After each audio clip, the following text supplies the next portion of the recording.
নাফসিন বিমা তাসআদ। মানুষের হক যারা নষ্ট করবে কিয়ামতের কঠিন ময়দানে তারা এত বড় বিপদে পড়ে যাবে। নামাজ রোজা হজ যাকাত তো আছে, এবার দেখা যায় নামাজ রোজা হজ যাকাত লয়ে যখন জান্নাতে ঢুকতে চাইবে, একজন বলবে 3 কাড়া আমার সেলা দাও, একজন বলবে 1 লাখ টাকা ঋণ দিছিলাম, ঋণদার ফেরত দেয় নাই। চাইতে চাইতে চাইতে চাইতে লাস্টে মোবাইল নাম্বার ব্লক মারে দিছে, টেহাডার ফেরত দিছে না। কিছু লোক আছে না, নেওয়ার সময় ভাই 5,000 টাকা দিতে পারবেন।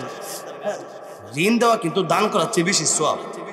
যে কোরআন শরীফের সবচেয়ে বড় আয়াতটা, ইয়া আইয়ুহাল্লাযীনা আমানু ইযা তাদায়ানতুম বিদাইনিন ইলা আজালিন মুসাম্মান ফাকতুবু, এই আয়াত থেকে মানে আল্লাহ বিকুল্লি শাইইন আলিম। কোরআন শরীফের পুরো একটা পৃষ্ঠা মাত্র একটা আয়াত, সবচেয়ে বড় আয়াতটা এই লেনদেন সম্পর্কে, ঋণ সম্পর্কে।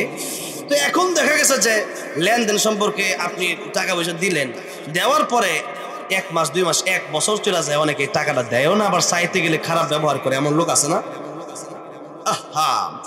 কিয়ামতের ময়দানে এই লোকটাই আপনার কাছে গিয়ে বলবে, তোমার নেক আমল বেশি,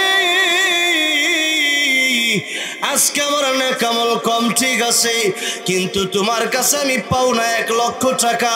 আল্লাহ বলবেন টাকাটাকে ফেরত দিতে পারবা? এখন তাকায় দেখবি সোনালী ব্যাংক, রূপালী ব্যাংক, ডাচ বাংলা ব্যাংক, আল আরাফা ব্যাংক, কিচ্ছু নাই, খালি তামার তামা তামার তামা, উপরে সূর্য নিচে তামা, এটা মাটি গাছ গাছালি কিচ্ছু নাই। কিয়ামতের ময়দান যে মাত্র টাকা দিতে পারবে না, দুনিয়ার কোনো ব্যাংক থাকবে না, আবার উলঙ্গ, পাঞ্জাবির পকেটও থাকবে না। পাঞ্জাবির পকেট থাকবো তো সৌদি আরব পাঞ্জাবিটা বানাইছি আমি, পাঞ্জাবিটা আমার হাত দিয়ে দিছি, কথাটা বলছেন, সৌদি আরব উমরা করতে গেছিলাম কয়দিন আগে। আমি কই নাই যে আমার পাঞ্জাবির পকেট দেন, পকেট তো 2টা নয়, আরেকটা দিয়েছি, যেরকম ঠিক না বেঠে, কিন্তু কাফনের কাপড়ের পকেট যেরকম আছে। হালাল হারাম না মানিয়া কত টাকা খরচ কামাই, এত টাকা রাখবো কোথায়, কাফনের তো পকেট নাই, টাকা পয়সা লইয়া কে কেউ কবরে গেছে, কি জবাব দিবি রে তুই আল্লাহর কাছে? ওরে মানুষ হইছ বেহুশ দুনিয়ার পিছে, ওরে মানুষ হইছ বেহুশ দুনিয়ার পিছে, কি জবাব দিবি রে তুই আল্লাহর কাছে, কি জবাব দিবি রে তুই আল্লাহর কাছে? ঠিক না বেঠে? তাহলে কাফনের কাপড়ের পকেট নাই, এই সাউন্ডটা রাখেন, মাশাআল্লাহ সাউন্ডটা তো ভালো, একটু আগে দিলে ভালো তো না। ঘুমের কারণে আর এই বাউলের কারণে অসুস্থ হয়ে গেছে, এই মানে এই কথা শোনার পর কালকে তো ঘুমাইতে পারতেছি না আর কি, মানে মনটা মানে আমি মানসিকভাবে অসুস্থ হয়ে গেছি। এই সাউন্ডটা এই যে এখন ঠিক আছে মাশাআল্লাহ, আরেকটু রাখেন তাহলে আরেকটু সুস্থ থাকবো, আর অসুস্থ হয়ে যাবো।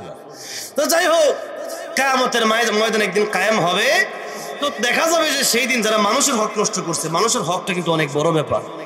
যে মানুষের টাকা মেরা দেওয়া, একটা কৃষকের একটা লাউ নিচে না, টেহারা দেন না, এবার আর সরমে চাইতারে না, রিক্সাওয়ালার 20 টাকা বাড়া, আমি বাড়াতে আমার কি বাড়াবো, এই যে মারছিলেন, এইটার জন্য কিয়ামতের দেখা যাবে দিতে দিতে সব নেকামল শেষ। এবার দেখা যাবে নেকামল নাই, এবার বলবে আল্লাহ আমিও তো কিছু টাকা পাইতাম, একটা লাউয়ের টাকা তো পাইতাম, এটা দেখ। আমার এক হুজুর আছিল, ছাত্রদেরকে খুব মহব্বত করে টাকা পয়সা দিত, ছাত্র টাকা পয়সা নিয়ে সহজে দিবার চাইতো না। হুজুর কইতে দেখো টাকা যদি তোমরা আমার না দাও, আমার তো বেতন বেশি না, অল্প কিছু টাকা, তো এখন তোমরা যদি না দাও তাইলে কিন্তু কিয়ামতের মধ্যে আমি যদি পার পেয়ে যাই তাহলে তো গেলাম, আর না গেলে কিন্তু সেদিন টাকা লাগি ধরবে। সেদিন তো টাকা দেওয়া যাবো না, কাফনের কাপড় তো পকেট নিতে, কাফনের কাপড়ে তোর উলঙ্গ যখন উঠবে তখন তো নেকি দেওয়া লাগবে, তোমাদের নেকিটা আমার দিবা, আমার গুণাটা তুমি লিয়ে যাইবা। তাহলে দেখেন কিয়ামতের মধ্যে যদি মানুষের হক নষ্ট করা হয় তাহলে সেদিন টাকা দিয়ে পরিশোধ করার কোনো সিস্টেম, যেহেতু ব্যাংক ব্যালেন্স নাই, টাকা পয়সা নাই, সব উদাও হয়ে যাবে। এর কাগজের টাকা আগামী বিশ্বে এই টাকার কোনো মূল্যই থাকবে না। দেখা গেছে খালি সংখ্যা, বোঝেন নাই, বিকাশে মারবো, ব্যাংকে মারবো, বিকাশে পাঠাইতেছি, নগদে পাঠা দিতেছি, কত রকম কত সিস্টেম বার হয়েছে, যেরকম ঠিক না বে ঠিক। এখন আর ক্যাশ চলে না, আর বিদেশে খালি দেখছি যে খালি কার্ড চলে, কার্ড খাইতে গেলে কার্ড, ভিক্ষাও করে মাঝে কার্ড দিয়া, হচ্ছে এটিএম কার্ড যায়। তো এইরকম দেখেন যে কার্ড দিয়া শুরু হয়েছে, আগামীতে টাকার এরকম থাক, কাগজের নোট এরকম আগামীতে আস্তে আস্তে হয়তো উঠে যাবে। তো এখন দেখেন কেমন কাগজের নোট মোট কিছু নেই, কিন্তু ন্যাক আমল তো কিছু কিছু করবে। এখন ন্যাক আমলও নয়, তাহলে কি হবে? আল্লাহ বলবেন তোমাদের কিছু গুনাহ ছিল, এই গুনাহ তারে দাও, হ্যাঁ জাহান্নামে জ্বলতো 100,000 বছর, তোমার গুনাহ লয়ে জ্বলবো 150,000 বছর। কথাটা বোঝেন না? আযাব বাড়বো। আর তোমারে আমি আল্লাহর পক্ষ থেকে সওয়াব দিয়ে দিলাম, গুনার যেহেতু বার কমে গেছে, নেকির বার থেকে বাইরে গেছে, তাইলে তুমি জান্নাতে যাও। ও কোন ডিম পরিমাণ যার নেক আমল বাড়বে সে জান্নাতে চলে যাবে। যেরকম সুবহানাল্লাহ। তাহলে বলেন বান্দার হক নষ্ট করা যাবে? ওয়াজগুলো মনে রাখেন, বান্দার হক সাবধান। আমার ওয়াইফ একদিন একটা গাছের পাতা ছিটতেছিলাম, তারা বলছে এটা গাছের পাতা। এই বেড়া যদি খালি এই কথাটা যদি কয় তোমার যে গাছের পাতা কে লিখেছিল, তখন কি হয়ে গেছে? সাবধান, একটা গাছের পাতাও ছিঁড়া যাবে না, এত ভয় পাইতে হবে। মানুষ বান্দার হক, আল্লাহর হক আল্লাহ রহমান রহিম, আল্লাহ মাফ করে দিতে পারেন, কিন্তু বান্দার হক আল্লাহ মাফ কোনোদিন করবেন না। শুধু বান্দার হকের ব্যাপারে খুব সাবধানতা অবলম্বন করতে হবে। যাই হোক, আলোচনা করতে করতে আসলে অনেক সময় অনেক কথা আলোচনা করলাম। এবার আসুন যে আয়াতটা পড়ছি, আলোচনা শুরু করা যাক আসল আলোচনা, নাকি বলেন? কষ্ট হইতেছে আপনাদের? আর আধা ঘন্টা কি সময় দেওয়া যাইবো? একটু জোরে শরীর তাকবীর, লিল্লাহি তাকবীর, লিল্লাহি তাকবীর। কোরআন সুন্নাহ যেখানে, হক্কানি আলেম যেখানে, নারায়ে তাকবীর। আল্লাহ আজকের আল্লাহ আকবার স্লোগান তুমি কবুল করে নিও, জোরে বলেন আমিন। এখন একটু পরে যাইতাছি, খালি একটু মূল কথাটা একটু কইয়া লই। যে আয়াতটা আমি তিলাওয়াত করেছিলাম সূরা লোকমান, জোরে বলেন কোন সূরা? লোকমান একজন ব্যক্তির নাম। আল্লাহ তার এত মহব্বত করছে, এত ভালোবাসছে, তার আমলের কাছে এত পছন্দ হয়েছে যে লোকমান হাকিম, হযরত লোকমান হাকিম কিছু কথা তার সন্তানকে নসিহত করছে। ওই কথাগুলো আল্লাহর কাছে এত ভালো লাগছে, আল্লাহ কোরআন শরীফে এই কথাগুলা পুট করে দিয়েছে। জোরে কোন সুবহানাল্লাহ। আল্লাহ তার কত ভালোবাসছে। অথচ লোকমান হাকিম ছিলেন একজন চাকরিজীবী, একজন রাখাল। কি ছিলেন? একজন রাখাল। আবার তিনি ছিলেন খুবই কালো, খুবই কালো, কিন্তু তিনি আল্লাহর কাছে ছিলেন বড় ভালো। আল্লাহর কাছে ছিলেন বড়। হযরতে বেলাল সুন্দর না কালো? কালো, কালো বেলাল। তো কালো বেলাল, কিন্তু দাম আল্লাহর কাছে কম না বেশি? 8 হুজুরে কম।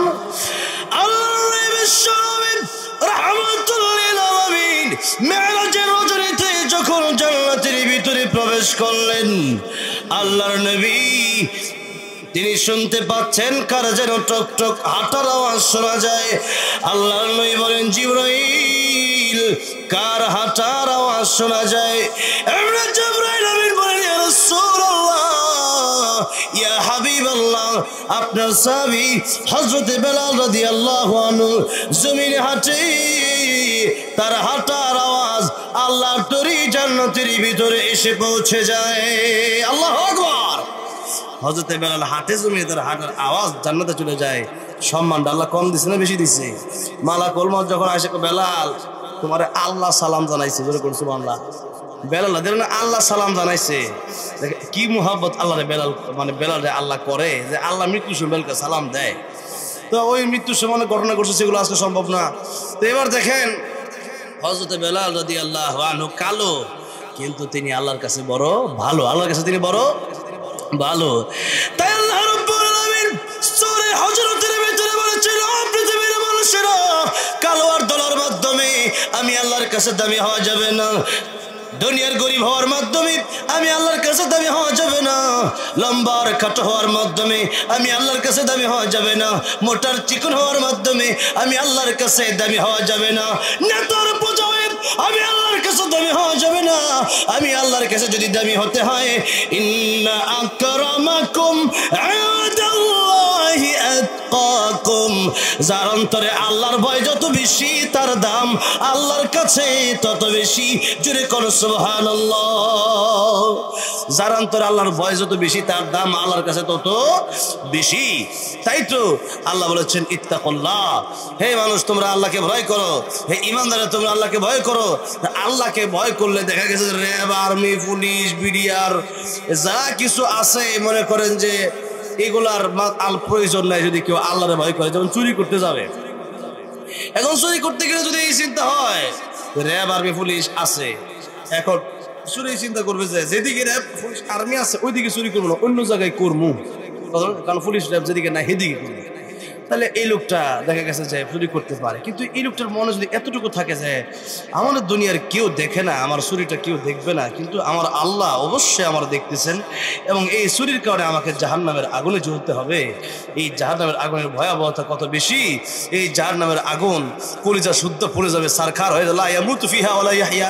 সেদিন মানুষ কি বিপদে পড়বে, আল্লাহ মরবেও না বাঁচবে না। আর আরেক আয়াতের ভিতরে আসছে, তখন মানুষ বলবে রব্বানা আখরিজনা মিনহা ফাইন উদনা ফাইন্না যালিমুন। আল্লাহ জাহান্নাম থেকে আমাদেরকে বের করে দেন, আমরা আর নামাজ ছাড়বো না, আমরা কোরআন তেলাওয়াত করবো, আমরা ভালো কাজ, আর আমাদেরকে আপনি জালেমের অন্তর্ভুক্ত হতে দেখবেন না, পাবেন না। তো আল্লাহ সেদিন কি বলবেন, একটু এই কথাটা ভালো করে শুনেন। আল্লাহ সেদিন বলবেন ক্বালা ইখসাউ ফিহা ওয়া লা তুকাল্লিমুন, আজকে জাহান্নামে লাঞ্ছিত অবস্থায় পড়ে থাক, কোনো কথা বলবি না, চুপ। আল্লাহ যেদিন চুপ বলবেন, চুপ, কোনো কথা বলবেন, চুপ, কোনো কথা নাই। আল্লাহ যদি কথা বলেন, আমার তো মনে হয় জাহান্নামের কষ্ট থেকে ওই কথাটা বেশি কষ্ট হবে। আল্লাহ বলবে যে তোর লাঞ্ছিত অবস্থা, তোর জাহান্নামে পড়ে থাক, আজকে আমি আমার সাথে কোনো কথা বলবি না, দুনিয়াতে আমার চিনস নাই, আমরা গালি দিছ, আজকে জাহান্নামে থাক, জাহান্নামে শুধু থাকবো, লাঞ্ছিত অবস্থায় পড়ে থাক। ওয়ালা তুকাল্লিমুন, আজকে আমি আল্লাহ তোদের সাথে কোনো কথা বলবো না, চুপ। আল্লাহ যেদিন বলবে চুপ, যাওয়ার কোনো জায়গা আছে? হ্যাঁ, দয়া দেখানোর কেউ আছে? আর ফেরেশতা অন্ধ, বধির, কানে শুনে না, মারবে কিন্তু দেখা যাবে চোখে দেখবে না, মায়া লাগবে, দেখা যাবে সুরে দইরা মারার পরে যখন রক্তাক্ত হয়ে যায় মাথার মাথা হয়তো মরে যাবে একটু পরে, আর কত মারতে মায়া লাগে যেরকম, ঠিক না? মানুষ তো এখন দেখা গেছে হার করতাম না, এই আওয়াজ শুনে মায়া লাগে, তাক কানতাছে রে মাথা, তাক মাফ করে যা, জুতাটা একটু চুরি করছে। এখন জাহান্নামের ফেরেশতা তো বুঝি, দেখা গেছে মারবে, মাথা ফেটে চূর্ণ বিচূর্ণ হয়ে যাবে, দেহ থেকে হাড্ডি গুঁড়া গুঁড়া হয়ে যাবে, হ্যাঁ, চক্ষুগুলো একবারে গলে যাবে, এরপরেও চিল্লাবেন, কাঁদবেন। ফেরেশতা যেহেতু অন্ধ, চোখে দেখবে না, তার মায়াও লাগবে না, আপনি দেখতো না, খালি কাজ না মারা, খালি এনে বেজানি। আর অপর দিকে যেহেতু আপনার কথাও সে শুনবে না, মানুষের কথা শুনলে তো মায়া লাগে, এখন তার কথাও যেহেতু শুনবে না, সুতরাং ফেরেশতাদের তার চিল্লাচিল্লি শোনার কোনো টাইম নেই, খালি মারতে থাকবে। তো সেই জন্য আল্লাহর সাথে কিয়ামতের দিন আল্লাহ যদি কথা না বলে কই যাবেন, তাহলে পরকালে আফসোস করে লাভ নাই যে আল্লাহ এখন ভালো হয়ে যাবে, এই কথা কে লাভ নাই। আল্লাহ কয় দুনিয়া থাকতে ভালো হয়ে আস, দুনিয়ায় থাকতে হায়াত তাকা কবলা মাউতিক, মরণের আগে ভালো হও, মরণের পরে ভালো হওয়ার সুযোগ নাই। তাই বলতেছিলাম, কালো কিন্তু লোকটা বড় ভালো। লোকমান হাকিম কালো, আল্লাহর কাছে অনেক ভালো। লোকমান হাকিমের কথা আল্লাহ কোট করে দিয়েছিনি, কিন্তু আবার সূরা লোকমান, একটা গোটা সূরাটাই, এই সূরার নাম হচ্ছে সূরা লোকমান, ওই ব্যক্তির নামে যে ব্যক্তি আল্লাহর অনেক পছন্দনীয়, সুবহানাল্লাহ। এবার আসেন এই আয়াতের, এই সূরার তো ব্যাখ্যা আছে, শানে নজুল আছে, কিন্তু যে আয়াতটা পড়ছি 6 নম্বর আয়াত, এই আয়াতের একটা শানে নজুল আছে, অবশ্যই কারণ আছে, যাকে শানে নজুল বলা, যেই কারণে আল্লাহ আয়াত নাজিল করছে। তো এই কথাটা কইতাম তো কেমনে কই, আসলে আমরা যেমন ধৈর্য কুলাইতেছে না, একটু উঠে যাইতেছে মাঝে মধ্যে, তো একটু মাঝে মধ্যে দেখা গেছে যে উঠে গেলে একটু বয়ান যে ভাই আর 2-10 মিনিট রিড করো। আসলে কোরআন হাদিসের মজমা, একদিন এই যে বলছিলাম না একটু কি প্রশ্ন করাবে, যায় নাই ওয়াজ মাহফিল হয় না, তো হ্যাঁ হয়েছিল, এগুলো বুঝি নাই, মানি নাই, দরকার কি ছিল। তখন তারা আরেকটা আয়াত, তারা আল্লাহ বলতেছেন, তারা তখন বলবে وقالوا لو كنا نسمع أو نعقل ما كنا في أصحاب السعير।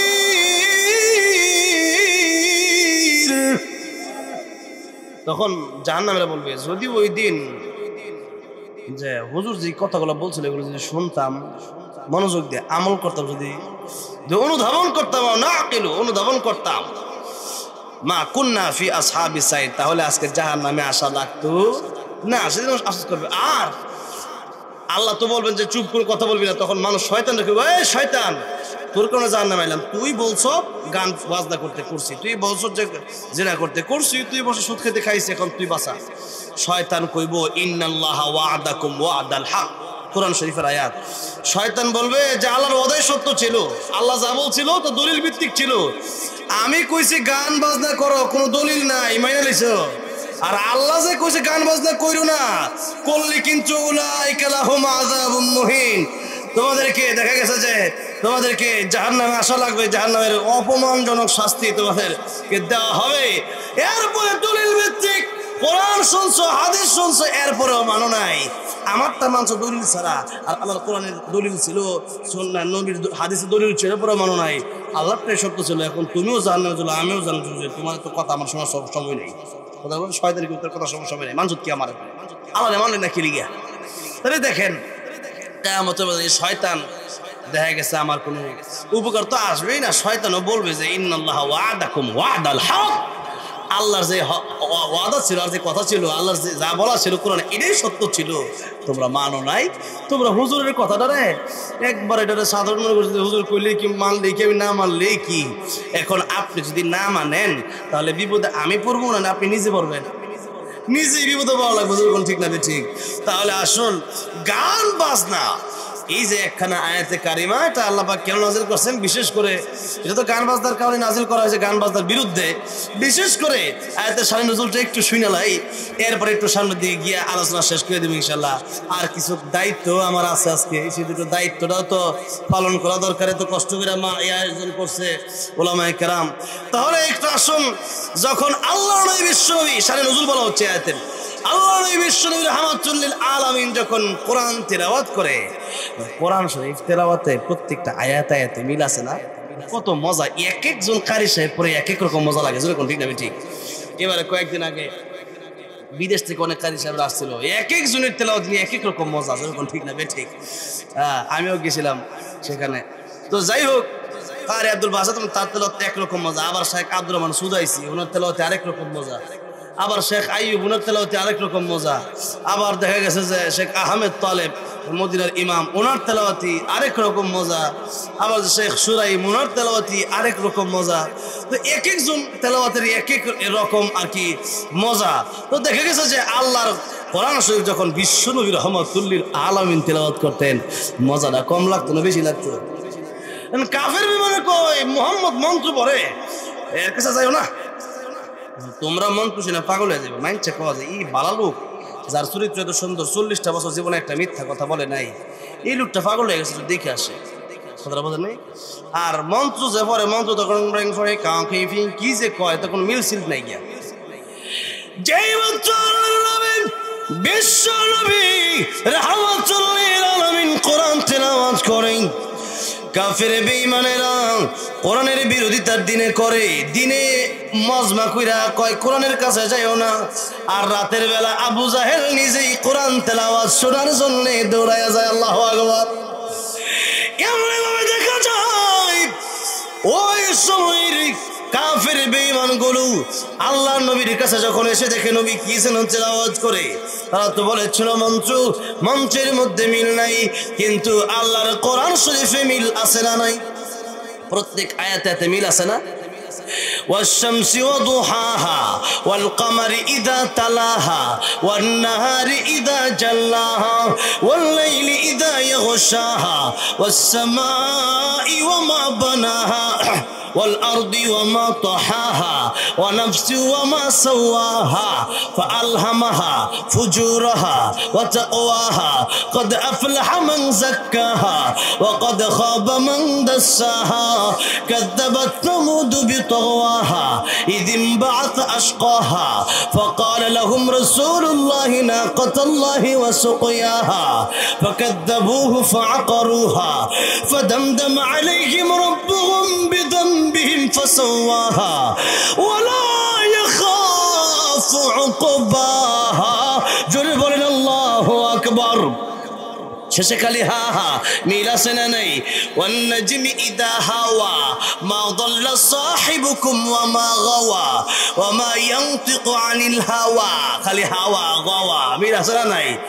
আবার দেখেন ওয়াতুর ওয়া কিতাবিম মাসতুর ফি রাকিম মানশুর ওয়াল বাইতিল মা'মুর, শেষে খালি রা মিল আছে না নাই?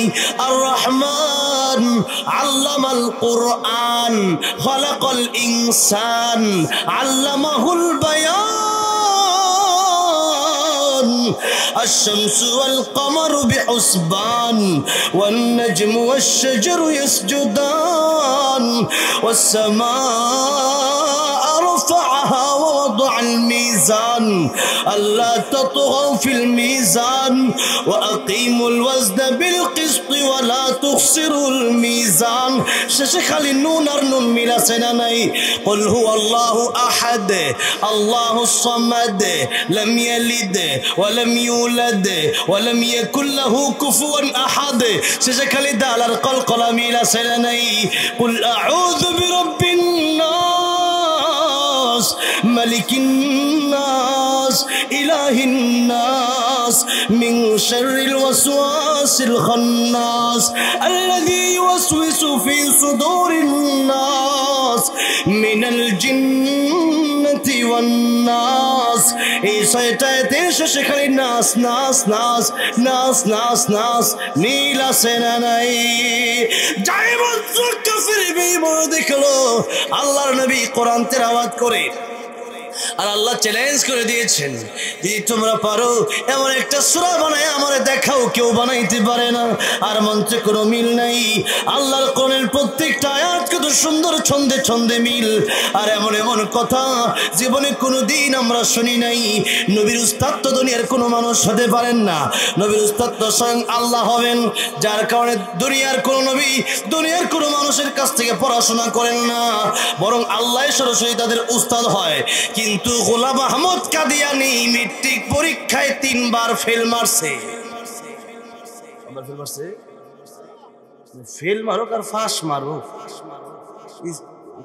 দুনিয়া মানুষের কাছে পড়ছে তো 1 2 3 4 5 6 7 8 9 10 দেহেরা মেট্রিক পরীক্ষায় ফেল খালি ফেল না মরণ নবীর মরণের সময় দরজা থেকে আজাইলা আসসালাতু আসসালামু আলাইকা ইয়া রাসূলুল্লাহ ইয়া নবী ইয়া রাসূলুল্লাহ আপনি অনুমতি দিলে দরজা খুললে আমি যাব আর মালাকুল আর হ্যাঁ কত বড় ফাজিলের ফাজিল কত বড় মরণটা বাথরুমের ভিতরে হইছে বাথরুমে দেখেন যে যেমন আল্লাহ নবীর অনেক ঈসা আলাইহিস সালাম ঘটনা আছে যে যখন এগুলো তো আসলে অনেক লম্বা হয়ে যাবে আজকে বাদ দিলাম এটা ঈসা আলাইহিস সালাম কথা বাদ দিলাম আল্লাহ নবীর কাছে যখন জিবরাইল এসে ইকরা আপনি পড়েন নবী কয় মা আনা বিকারিন আমি পড়তে জানি না জানবা কেমন নবীর তো কোনো দুনিয়ার কোনো উস্তাদ ছিল না তো নবীর একবার ইমাত আল্লাহ শুরু করে তাহলে কি উতিত ইলমান আওয়াইন ওয়াল আখিরিন নবীর ইলম আর যা দুনিয়ার কোনো মানুষের কাছে পড়ে নাই তো ইলম কম না নবী কই পৃথিবীতে যত মানুষ এসেছে আর আসবে সবার ইলম মিলে যত বেশি তার চেয়ে বেশি আল্লাহ আমাকে দান করেছেন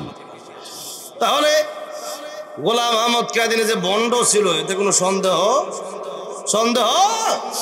তাই তাদেরকে অনুসরণ করবে করো শেষ নবী আল্লাহ ঘোষণা খাতামান নবীন আল্লাহর কোরআনের আয়াত অস্বীকার করবে তারা কাফের হয়ে যাবা মুসলমান নাম নিয়ে দেশে থাকার তোমাদের অধিকার নাই কাফের নাম নিয়ে তোমরা থাকবা ঠিক না বেঠে তাই আমরা বলি কাফের কাদিয়ানী আসতে কাফের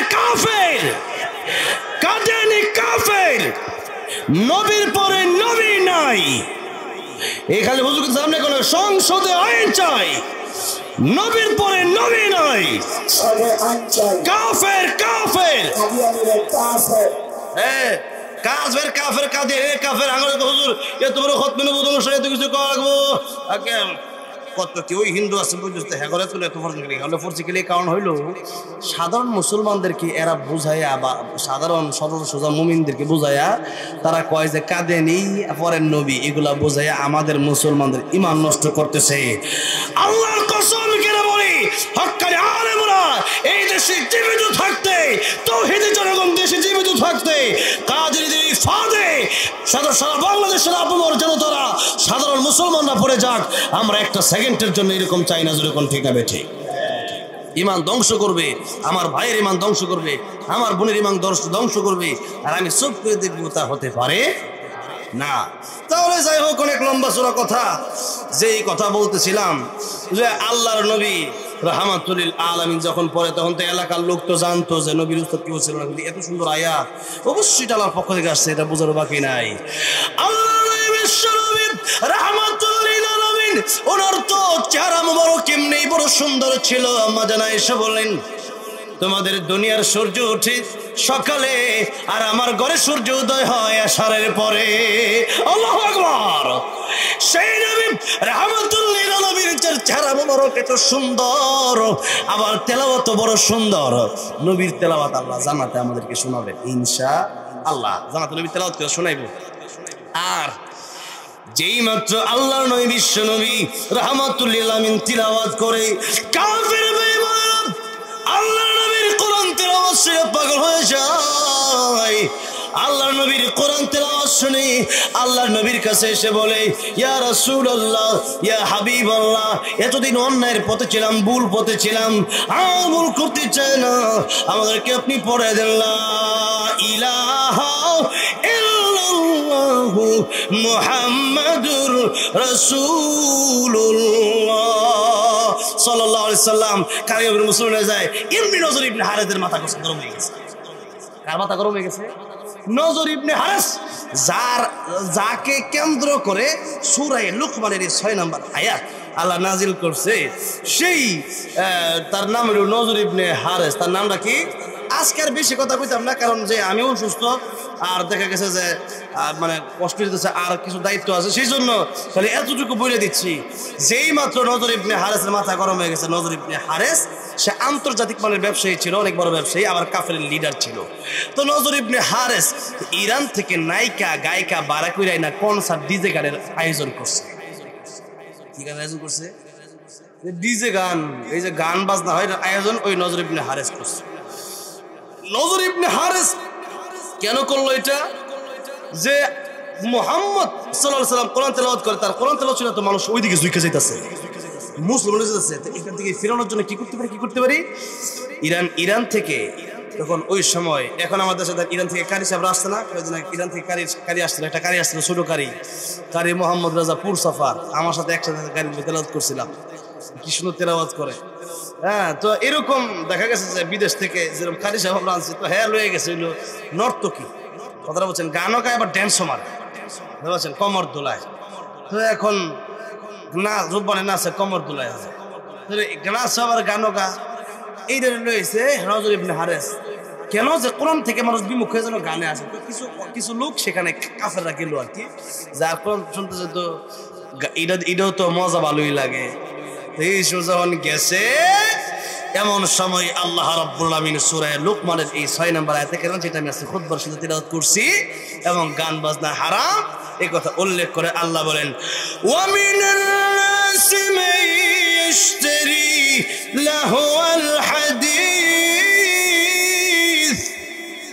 এই লাহওয়াল হাদিস আল্লাহ বলেন যে মানুষের মিনিটে মিনে বাস, কিছু মানুষ তারা খরিদ করে অনর্থক কথাবার্তা, গান বাজনা, অশ্লীল এই কথাবার্তা, অশ্লীল গান বাজনা, এগুলো তারা খরিদ করে আল্লাহর পথ থেকে মানুষকে ফিরিয়ে দেওয়ার জন্য, লিয়াদুল্লাহ সাবিলিল্লাহি বিগাইরি ইলমিন, মূর্খতার বশতার কারণে, অজ্ঞতা বশতার কারণে, আর ওয়াইত্তাখিদাহা হুজুর, আর ইসলাম নিয়ে কোরআন নিয়ে তারা ঠাট্টা করে। কি করে? ঠাট্টা করে যে হুজুর মৌলবাদী, এখনো আছে কিছু এরকম উত্তরসূরি আছে না, আছে। তো আল্লাহ বলেন যে শোনো, এইরকম গান বাজনার আয়োজন যারা করবে, উলাইকা লাহুম আযাবুম মুহিন, তাদের জন্য আমি শুধু শাস্তি রাখি নাই, আল্লাহ বলতেছেন আমি আল্লাহ আযাবুম মুহিন, তাদের জন্য আমি আল্লাহ অপমানজনক শাস্তি রাখছি। ইহানজনক শাস্তি, অপমানজনক শাস্তি, এমন শাস্তি যে শাস্তি না খালি একটু শাস্তি দিল, হুজুর মাইট দিল, বিয়াদবি করছে তো স্যার, অথবা এলাকার বিচার যে ঘরে ভিতরে করে দিল, শেষ, খালাস। আরেকটু লো এলাকার হাজার হাজার মানুষকে ডাক দেয় কিয়া, এরপরে এর মতো গলায় মালা পরিধান করাই, এরপরে তার জুতাটা ফিটে নি, এক দুইটা বিচার কি এক। তো আল্লাহ বলছেন আযাবটা সাধারণ আযাব না, এটা অপমানজনক শাস্তি, ইহানজনক শাস্তি হবে তাদের জন্য যারা গান বাজনা করে। আব্দুল্লাহ ইবনে আব্বাস, আব্দুল্লাহ ইবনে মাসুদ সহ অন্যান্য সাহাবায়ে কেরাম রাদিয়াল্লাহু আনহুম আজমাইন, অসংখ্য সাহাবায়ে কেরাম বলেছে এই আয়াত আল্লাহ রাব্বুল আলামিন গান বাজনা নিষিদ্ধ করার জন্য করছে। তো আল্লাহ গান বাজনা নিষিদ্ধ করার জন্য আয়াত এটা করছিল, সাহাবায়ে কেরাম বললো, আল্লাহ নিজে বলে দিল, নবীও বলে দিল, এখন দেখা যাচ্ছে সাহাবায়ে কেরাম বলছে, এখন আমরাও বলতেছি। আর এখন এই বাউল যারা তথাকথিত বাউল এরা এখন বেরোইছে, জীবনের কোরআন শরীফ সহি শুদ্ধ করে পড়তে পারে না, ফাতিহা বুম মারলে সহি শুদ্ধ করে পড়ে না। একটা দেখো রব্বানা নাকাল হাম, কথাটা বুঝছেন? আর এটা দিব ওয়া কাদা রাব্বুকা, ওয়া কাদা বলে, কথাটা বুঝেন নাই? হ্যাঁ, এর সাথে দেখা গেছে যে এই সমস্ত আউলা বাউলা এদের নাস্তিক, আহমদ শরীফ হলো নাস্তিকদের গুরু। আহমদ শরীফ নাস্তিকদের গুরু, আল্লাহ মানে না, কিন্তু বাউলদের পক্ষে সে বই লেখে, কথাটা বুঝেন? এমন এমন বাউল যারা, এদের কিছু বই আছে, আপনি অবাক হয়ে যাবেন এদের কৃষ্টি কালচার দেখলে। আমি এই সমস্ত উচ্চারণ করতে পারবো না, মেয়েদের যে হয় মাসে মাসে ওইগুলা, আর এরপরে পুরুষের বীর্য, এই সমস্ত বিষয়, এগুলা খাইলে নাকি মানুষের রোগ ভালো হয়ে যায়, এই সমস্ত বিভিন্ন নামাজ নাকি মনের নামাজ, বড় নামাজ, হ্যাঁ, নিজে পড়তে পারবে না, এরপরে মৃত্যুর আগে বিভিন্ন সময় একটা এদের ঘটনা হইতেছে, এক বাউল যে এক আল্লাহর ওলি নাকি কিছু, তো আমার কাছে মুরিদ হইতে হইলে তোর সবচেয়ে সুন্দরী মেয়েটা আমার কাছে না মদ পান খাইলে দিব, আমি খামবো, তাহলে তোর মুরিদ বানাবো। নাও এই সমস্ত কথাবার্তা যারা বলে, এদের মতো কুত্তার বাচ্চা আর দুনিয়াতে আছে? কুত্তার বাচ্চা এতে ভালো, যেরকম ঠিক না ঠিক? আল্লাহ এটা আমার কথা না, উলাইকা কাল আনআমি বাল হুম আযাল, আল্লাহ এরা যদি কুকুর মতো না, কুকুর তো আল্লাহর ইবাদত করে, এরা তো আল্লাহ নাফরমানি করতে করতে চূড়ান্ত পর্যায়ে এমন পর্যায়ে যায় যে আল্লাহকে নিয়ে মিথ্যা কথা বলে, তারা রাসূলকে নিয়ে মিথ্যা কথা বলে, এরপরে বলে যে কোরআন হালাল হারাম গার্ডমাস না কই আছে, এরা কোরআন শরীফে মূল্য দেখায়, মোল্লা মৌলবী যেমনে কয়, মনে আমরা যেগুলো কোরআন শরীফ পড়ছি না, আর এমন একটা ভাব ধরে এই সমস্ত পতিতা করে লই আমরা, যেগুলো পতিতা এদেরকে। আর একটা বাউল মেয়ে শিল্পী দেখছি সাক্ষাৎকার দিছে, আর আজকে ঠাকুরগাঁও দেখছি একবারে তৌহিদে কোনো জনম রাম দোলাই দিচ্ছে, এরকম ঠিক। আমার কয়েকদিন আগে দেখলাম এই যে মানিকগঞ্জে এমন রাম দোলাই দিচ্ছে, গিয়া পানি মধ্যে পড়ছে, কথাটা বুঝছেন না? এরকম ভাবে প্রত্যেকটা জায়গায় এদের বিরুদ্ধে আমাদের অবস্থান গ্রহণ করতে হবে। আল্লাহর পক্ষে যাবেন, নয়তো শিরিকের পক্ষে যাবেন। আল্লাহর পক্ষে যদি যান, যদি মারাও যান, সাথে সাথে জান্নাত পাবেন। আর শয়তানের পক্ষ নেবেন, তাহলে কিয়ামতের ময়দানে ইহলোক শাস্তি আপনার ভোগ করা লাগবে। তাহলে চিন্তা করে দেখেন আপনি কোন দিকে যাবেন। এটা এমন নয় যে দুই পক্ষের মারামারি, দুইজনই মুসলমান, এটা এমন নয়, এটা তাওহীদ এবং শিরিকের লড়াই। এটা আল্লাহর পক্ষ থেকে এবং শয়তানের দুই দলের লড়াই। উলাইকা হিজবুল্লাহ, উলাইকা হিজবুশ শয়তান। একটা আল্লাহর দল, একটা শয়তানের দল। যারা আল্লাহর পক্ষে থাকে আল্লাহর দল, যারা শয়তানের পক্ষে কথা বলে, এদের পক্ষে যারা কথা বলে, এরা হইলো এদের দলের লোক, এরা শয়তানের দলের লোক। দেখে গেছে যে আল্লাহর বিরুদ্ধে এমন সমস্ত কথা বলছে, আল্লাহর মুনাফিক কয়। নাউজুবিল্লাহ কোন নাউজুবিল্লাহ কেমনে কই, আল্লাহর মুখ আর কি কইতাম, এটা আর কইতাম না, থাক। এটা বলে এক, এটা বলি এক, নাউজুবিল্লাহ করে, এটা কেমনে কবো আমি, এটা তো বলতে পারো না আমার। আর এই সমস্ত, আর এরা মানে যারা বাউলুন শব্দের অর্থ হলো পেশাব। বাউলুন শব্দের অর্থ কি? পেশাব। হাদিস শরীফের ভিতরে শব্দ আসছে বাউলুন শব্দ হলো মুত, প্রস্রাব। এই পেশাব, এরা তো আরবি জানে না, অর্থ জন্ম কি, কথাটা বুঝেন নাই? আল্লাহ কইছে আর মা কি খালাকাল্লাহ কি নূরি, আল্লাহ খালাকাল্লাহ ইশক, এই তো বাড়ি মারে আল্লাহ লাগে তার তন্দুরি, এই যে দুটো বাবা বাড়ি মারে। এরপরে এইগুলা আলাপ করে কোরআন আছে কই, কোরআন শিফা, এই সমস্ত কথা হয়েছে আবুল সরকার যেগুলো বলছে, কোরআনেও নাই, হাদিসেও নাই, সমস্ত কথা নিজের বানানো কথাবার্তা তারা বলে এখানে এসে কোনো হাদিস কোরআন কোনো ভিত্তি নাই। তারাকতু ফীকুম আমরাইন লান তাদিল্লু মা তামাসসাকতুম বিমা কিতাবাল্লাহি ওয়া সুন্নাতি রাসূলিহি মান তাবিকুন এবং সুন্নাহ। এদের কথাবার্তার কারণে এরা কি কয়, যেগুলো জায়েজ, তো এরাও আবার কয় যে হারাম ওই গান, যেটা একবার তো কয় গান হারাম, পরে যখন ফারান টানে না তখন কয় যে গান ওইটা হারাম, যেটা অশ্লীল। আমাদেরটা হইলো যে আল্লাহর পক্ষে এটা ওয়াজ নসিহত। নাউজুবিল্লাহ, নিজের পক্ষ থেকে বানায় আসা না, মানুষের গোপন অঙ্গ নিয়ে কথা বলে, মেয়েদের নিয়ে উল্টাপাল্টা কথা বলে। এরপরে প্রত্যেকটা বাউল গান স্টেজে দেখবেন একটা দুটো মাইয়া লগে থাকে, জানেন না? এরপরে দেখবেন যে এরা বাস করে, তুই মারে আমি শরীয়তে কইরা কইরা, এরপরে হেরা একজন জিতে দেয়, কথা বলছেন না? আর আঙ্গরের মুল্লামুলবিদের হারাই দিলাম। দেখেন এই সমস্ত কাজ করে হারা রাত গাঞ্জা খায়, এরকম চোখে এরকম করে, কথাটা বুঝছেন? এরকম কইরা গল করে এই সমস্ত কি করে না করে, এই সমস্ত আল্লাহ মাহবুব জানে। এদেরকে দেখলে তো সুরের চেহারা হয়ে যাচ্ছে ভালো লাগে, আর এরা দেখা যায় কেমন এক একটারে সুরের কইতা, মানে এই সমস্ত লোক দেশটায় আজকে বাউল গান হয়। আর এদের পক্ষ আমি বুঝি না, এই যে এনসিপির কয়টা এদের পক্ষ নিছে, কেমনে নিছো তোমরা আকাশে ছিলা, তোমাদের জমিনে নাই, তোমরা জমিনে ডাইবে গেছো, ভোট যাও হয়তো 5%, তাও 4% শেষ করে দিছো তোমরা। এই সমস্ত কারণে আল্লাহর বিপক্ষে যারা যাবে এরা দশায় যাবে, মানিজ্জত তাদের ক্ষতিগ্রস্ত হবেই হবে, হবেই হবে, হবেই হবে। যে কোনো ডাকাত, যে কোনো ব্যক্তি করতে পারে, যে কোনো দল করতে পারে। আফসোস তাদের জন্য, আল্লাহ হেদায়েত দান করেছে, বলেন আমিন। তাহলে গান বাজনা হারাম এর দলিল সূরা লুকমান আয়াত নাম্বার 6 লাহুল হাদিস। এই শব্দের মাধ্যমে আল্লাহ গান বাজনা হারাম করেছেন। আব্দুল্লাহ ইবনে মাসউদ রাদিয়াল্লাহু আনহু বলেছেন, আব্দুল্লাহ ইবনে আব্বাস রাদিয়াল্লাহু আনহু বলেছেন। তাহলে তারা যে বলেছেন সাহাবায়ে কেরাম কি মিথ্যা কথা বলছেন? হ্যাঁ, সাহাবায়ে কেরামদেরটা যারা মানে না, নবী বলেন আমাকে এবং আমার সাহাবাকে যারা মানেন তারা সত্যের মাপকাঠিতে থাকতে পারে না। তাহলে দেখা গেছে তাহলে সাহাবায়ে কেরামদেরকে যদি না মানে ঈমান আর কেমনে থাকবে? নবীর হাদিস না মানলে তো ঈমান থাকে না। তো যাই হোক, যে এই যে লাহুল হাদিসের মাধ্যমে গীবত হারাম করা হয়েছে, অনর্থক কথাবার্তা হারাম করা হয়েছে, এর পরে গান বাজনা হারাম করা হয়েছে। তাহলে গান বাজনা আমরা শুনবো, ভূমিকম্প আসার, ভূমিকম্প দুনিয়াতে হওয়ার অন্যতম কারণ হচ্ছে গান বাজনা, ডিজে পার্টি, কনসার্ট করা। এই জন্য আল্লাহ তাআলা আমাদেরকে গান থেকে হেফাজত করেন, জোরে কোন আমিন। আর কোরআন তেলাওয়াত যত করবেন ততই দিলে শান্তি আসবে। এক একটা অক্ষর পড়বেন 10টা করে নাকি, সূরা ইখলাস 3 বার পড়বেন, এক খতম কোরআন শরীফ পড়ার সব। এই আমলগুলো করেন, মা বাবার দিকে একবার তাকাবেন, হ্যাঁ, কবুল হজের সব হবে। তো সেই জন্য যে আমলগুলো করলে পরকাল সুন্দর হবে, ওই আমলগুলোর দিকে আমাদের যেতে হবে। গান বাজনার প্রতি আজকে আমরা অনেকেই আসক্ত। গান বাজনা আমরা শুনি, মোবাইলে শুনি, কেউ বাস্তবে শুনি। তো আল্লাহ তাআলা আমাদেরকে গান বাজনা থেকে হেফাজত করুন, আমিন। একবারে শেষমেশে একটা হাদিস শরীফ বইলা আলোচনার ইতি টানতে চাই। এই যে বলছিলাম যে মাদ্রাসা সম্পর্কে, যে আলেম হও নাহলে আলেমের ছাত্র হও নাহলে আলেমের কথা শোনা, মুহাব্বত আলমকে মুহাব্বত করো। এখন মহব্বত করার সিস্টেম যেমন, এই পৃথিবী থেকে যে আমরা যখন চলে যাব, আমাদের কিন্তু এই পৃথিবী থেকে চলে যাওয়ার পরে নামাজ, রোজা, হজ, যাকাত এগুলো কিন্তু কবরে যাওয়ার পরে কিন্তু আর এগুলো করা যাবে না, যাবে? তাই নবী এক হাদিস শরীফের ভিতরে বলেছেন, ইদামা তালিয়াসালু ইনকাতানহু আমালুহু ইল্লা মিন সালাসাতিন।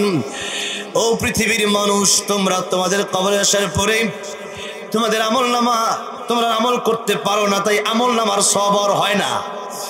কিন্তু 3টা আমল তোমাদের পৃথিবীতে যদি করে আসতে পারো, তুমি মরে যাবে, তুমি কবরে আসলেও কিয়ামত পর্যন্ত তোমার কবরে সব আসতে থাকবে। 3টা আমল, যখন কয়টা আমল? একটা আমলের, প্রথম আমলের নাম হলো সদকায়ে জারিয়া। প্রথম আমলের নাম কি? সদকায়ে জারিয়া। যারা করে, সদকায়ে জারিয়া মানে হচ্ছে এমন দান করা যেটা জারি থাকবে, যেটা চলমান থাকবে, চলমান, কথাটা বোঝা যাচ্ছে, যেটা চলমান থাকবে। তাহলে এমন দান, সেটা কোন দান? যেমন মাদ্রাসায় যদি আপনি দেন, এখান থেকে হাফেজ, হাফেজা, আলেম, আলেমা যখন বের হবে, তখন দেখা যাবে যে আপনি হয়তো আজকে চলে যাবেন মাদ্রাসায় কোরআনের তালিম, ঠিকই হবে। আবার দেখা যাচ্ছে আপনি চলে যাবেন এই আলেম, বিশেষ করে মেয়েদের জন্য মাদ্রাসার বেশি প্রয়োজন, কারণ একটা বাচ্চার জন্য জীবনের সর্বপ্রথম শিক্ষিকা হচ্ছে তার মা, যদি কোন ঠিকটা বেঠিক। সেই জন্য ভালো মা যদি হয় তাহলে ভালো সন্তান আসে। এই জন্য এই মেয়েদেরকে ইসলামী শিক্ষার প্রতি গুরুত্ব বেশি দেওয়া দরকার। সেজন্য অনেক গরিব, অনেক বিভিন্ন এই মাদ্রাসাগুলোতে সরকারি অনুদান আলিয়ার বা স্কুলের মতো আসে না। তো সেই জন্য এই কমি মাদ্রাসাগুলো তো, হ্যাঁ, আল্লাহর রহমতে 10 জনের দানের মাধ্যমে মাদ্রাসাগুলো চলে। সেই জন্য এই মাদ্রাসার দান করে যেতে পারেন। এক সময় তারা হাফেজা হবে, আলেমা হবে। তাদের কথা শুই না, দেখা গেছে যে অনেক মানুষ, অন্যান্য মহিলারা, অনেক বিভিন্ন মানুষ নামাজি হবে। তাদের কথা শুনে যত মানুষ, মানে তাদেরও তো আবার ছাত্রী হবে বা ছাত্র হবে। তো তাদের ছাত্র হবে, ছাত্র কেমন পর্যন্ত চলতে থাকবে। যেমন একটা মাদ্রাসার ছাত্র যদি হাফেজ হয়, আলেম হয়, এরপরে আপনি মনে করেন মারা গেলেন, ওই আপনার সাইল্ডেল খেয়ে যেহেতু আলেম হয়েছে, তার আবার ছাত্র, তার আবার ছাত্র হবে, ওই ছাত্রের ছাত্র হবে। এরকম কিয়ামত পর্যন্ত সিলসিলা যায়, যতদিন থাকবে। আপনি মরে যেতে পারেন, কিন্তু আপনার কবরে সকলের আমলের সবগুলা পৌঁছতেই থাকবে, পৌঁছতেই থাকবে, পৌঁছতেই থাকবে। আর তো জোরে কোন সুবহানাল্লাহ। একবার সুবহানাল্লাহ গেলে দুনিয়া ভরে সব দেয়, জোরে কোন সুবহানাল্লাহ। তাহলে এই সদকায়ে জারিয়াটা এই মাদ্রাসায় আজকে করে যাবেন। আজকে রাতেও আমার আপনার মরণ হতে পারে, তবে 1000 টাকা করে 30 জন ব্যক্তি চাই। এমনি লোক কম, এই লেগে 30 জন চাইলাম, নাইলে হয়তো আর একটু বেশি চাইতাম। তো এখন 30 জন লোক, কোরআন শরীফ যেহেতু 30 পারা, 30 জন ব্যক্তি আমি চাই, যারা মাত্র 1000 টাকা করে 30 জন ব্যক্তি একটু হাতটা উঠাবেন। প্রথমে যে ব্যক্তি দেবেন তার লাভটা কি, তার দেখা দিয়ে যায়, সব জায়গায় তারা পার পেয়ে যাবে, নবীজির হাদিস। আর যদি কেউ নামাজে পার না পায়, সব জায়গায় সে ব্যক্তি ধরা খাবে। সেই জন্য অন্য জায়গায় ধরা খাইলে ঠিক আছে, নামাজে ধরা খাইলে সব জায়গায় আপনার ধরা খাওয়া লাগবে। সেই জন্য নামাজ হইলো আমাদের জীবনের ভালো হওয়ার সবচেয়ে বড় মানে আলামত হচ্ছে যে আমি নামাজি, আমি কি নামাজি। ক্বালু লাম নাকু মিনাল মুসাল্লিন। জান্নাতীরা জান্নাত জিজ্ঞেস কেন আসছো? আমরা মুসল্লি, নামাজ পড়তাম না, এজন্য আসছি জাহান্নামে। সেজন্য নামাজ না পড়ার কারণে মানুষের জাহান্নামের প্রধান কারণ হবে কিয়ামতের মাঠে। এই জন্য নামাজ যদি কেউ না পড়েন জাহান্নামে গিফট খোলা। আচ্ছা, তাহলে কেউ আসে না আর? হ্যাঁ, 5 নাম্বার আর কেউ নাই, তাহলে আর কিছুই করার নাই। আসলে এত দুঃখ পড়া মন নেই, মাহফিলে যাইতে হইলো। আসলে কই আইলাম, এটা মনে এরা না ফ্যান্ডেল করার তো কি দরকার ছিল, এটা বাড়ির ভিতরে করে লাইলে হইতো, মানুষের ঘরের ভিতরে করলে হইতো। আল্লাহ জানে কোন এলাকাতে আমি পড়ছি, আল্লাহ আমি লালমনিরহাট গেছিলাম, এটা ভালো আছে। আচ্ছা যাই হোক, আর কথা কেউ তো লাভ নাই, বিপদে পড়ছি তো পড়ছি, কথা কথা হাওয়া করালো রেও না সরেও না। ওই যে পাইছে 1000 টাকা লেগে তো তখন কথা কইতেছি, ভালো করতেছি না। নামটা কি? নুসরাতের মা। একজন মহিলা পায়ে গেছি, আম্মাজান খাদিজাতুল কুবরা উত্তরসূরি, আম্মাজান আয়েশার উত্তরসূরি, নুসরাতের মা। 1000 টাকা। আল্লাহ এই তার মেয়ে নুসরাত, আল্লাহ তাআলা তুমি আবেদা জাহেদা আল্লাহ আলেমা হিসেবে কবুল করে যখন আমিন। আল্লাহ রাব্বুল আলামিন কাল কিয়ামতের ময়দানে আম্মাজান খাদিজাতুল কুবরার সাথে জান্নাতের মালিক বানায় যখন আমিন। ওমদির হ্যাঁ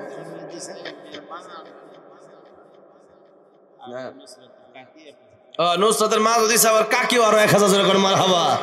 আল্লাহ কবুল আর মঞ্জুর করো, আল্লাহ জানে মালে বরকত দিও। গজল লাগাইলে আরো দিব না? আচ্ছা, কোন গজল লাগাইতাম কোন? ও মদিনার মাটিরে, যে এই গজল গায়ে আমি মদিনায় গেছি, জোরে কোন ঠিক না বে ঠিক? এই গজল গায়ে আমি মদিনায় গেছি, আল্লাহ মদিনায় যাওয়ার তৌফিক দিয়েছে। সুমাইয়ার মা 1000, ইসলামের প্রথম শহীদ, নামটা কি বলেন? সুমাইয়া রাদিয়াল্লাহু আনহা। কি কষ্ট দিছে তারে, তার মা 1000। আল্লাহ কবুল আর মঞ্জুর করে। যুবক ভাইরা আজকে সবচেয়ে 100 শ্রোতা যুবক ভাইরা একবারে এরা কজন থাকলেই তো আমার মাহফিল, আর বাকি দরকার আছে না। এরকম আওয়াজ দিলে না সুন্দর, মাশাআল্লাহ মারহাবা। যুবক বয়সে যারা আল্লাহর ইবাদত করবে আর সে আজিম নিচে তাদেরকে ছায়া দিবে, যেরকম সুবহানাল্লাহ। আল্লাহ আমার যুবক ভাইদেরকে কবুল করেন, যেরকম আমিন। আচ্ছা যাইতে গজলটা গায়ালাই নাকি বলেন? সারা বড় যেতে উপরে যেতেছে গামো। ও মদিনার মাটি রে, সকল সুখ বুঝি তোর কপালে। ও মদিনা রে,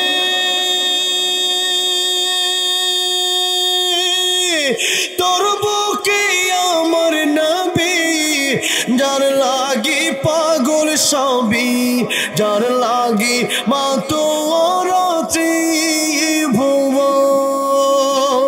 কাঁদি আমি সারাক্ষণে, কখন যাব সেখানে, কাঁদি আমি সারাক্ষণে, কখন যাব সেখানে।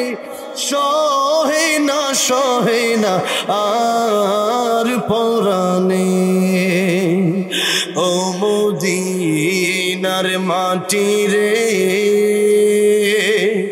সকল সুখ বুঝি তোর কপালে। ও মদিনা রে,